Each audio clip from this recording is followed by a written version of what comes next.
Fast Road Vehicle Solutions. We've got another diagnostic video for you. This one we've done it slightly differently. So what we're going to do on this one is we're going to walk you through the process of what we would actually do and what we're actually checking, rather than me just tell you the story. So we'll start off by customer complaint. So the customer's complaining on this lovely Golf R that basically you're driving along, tries to put his foot down and it just vibrates. So we've just driven it and it feels like it's misfiring. So we've got to try and get to the bottom of that misfire. Now the customer has already had the engine replaced in this car because another garage has told him that the compression was low on one of the cylinders. But he got the car back and it was still doing exactly the same thing. So replacing the engine or rebuilding the engine, whatever they've done, obviously hasn't fixed the fault. So we're going to try and get to the bottom of it. Hopefully it doesn't need another engine and hopefully it's not been ripped off, but we'll find out as we go. Okay, so we just come out in the car, confirm the customer complaint. So basically, it feels like the car's misfiring when you are, well, it starts when you go on full boost and then it'll carry on when you try and just do like light load or a light acceleration after it's done the misfiring on full boost. So despite there being no codes when we first came to the car, luckily now the EPC lights come on, it's given us some codes to go off. Now you can ignore the engine control module disabled. The car's got a ghost on it, so it does momentarily disable the engine control unit. And so the main things that we're looking at there is cylinder 4 misfire detected and cylinder 4 combustion misfire during injection detected. So that kind of gives us a little bit of an indication of where we're going to go next. So we've took cylinder 3 and 4 spark plugs out. And this is a nice, good indication as that we're going in the right way. So, yeah, it's the VW one there with the big crack in it is, yeah, that's cylinder 4. And then this odd one here, that's cylinder 3. So I'm guessing if I take the other two out, which I'm going to do in a minute, that they're all going to be the same as this one. And this nice cracked one is going to be the cause of the misfire.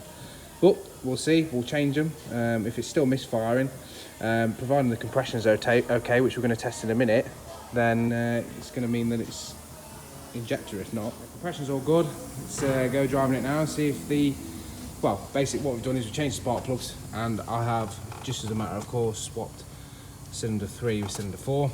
So if it is a coil pack, then the misfire should move to cylinder 3, if it does happen again. So I've changed the plugs now, swapped the 2 coil packs over, done a compression test.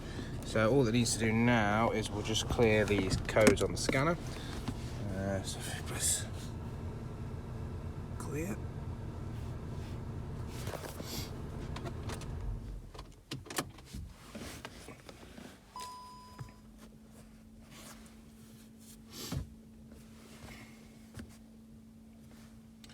So we'll just confirm that they've gone.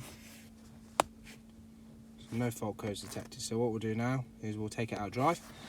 We'll see if the misfire comes back, and if it does, what cylinder it's on. Unfortunately, we've run out of daylight, but if you look, we've been out of test drive and the EPC light's back on. So if we have a quick look at the scanner. So you remember we said that we moved coil pack 4 to cylinder 3. So now the misfire is on cylinder 3. So that says to me that that's coil pack. So we've stuck a new coil pack in cylinder 3. Let's take it out for a test drive now and see how we get on. So changed coil pack now, just been out for a drive and there's no EPC light on, it's not misfiring. The warning triangle there is just because it's low on fuel, so it's just the fuel light's just come on. But yeah, no codes for misfires, so yeah, that's job done. So there we go guys, another one done, another one fixed. Relatively simple fix. Unfortunately, it looks like the customer may have, I mean obviously I wasn't there, but it looks like the customer may have had the engine replaced unnecessarily, which is a massive cost for something so simple that could have just been picked up with a little bit of knowledge. So yeah, so I hope you've enjoyed this different style of video. We'll keep doing them.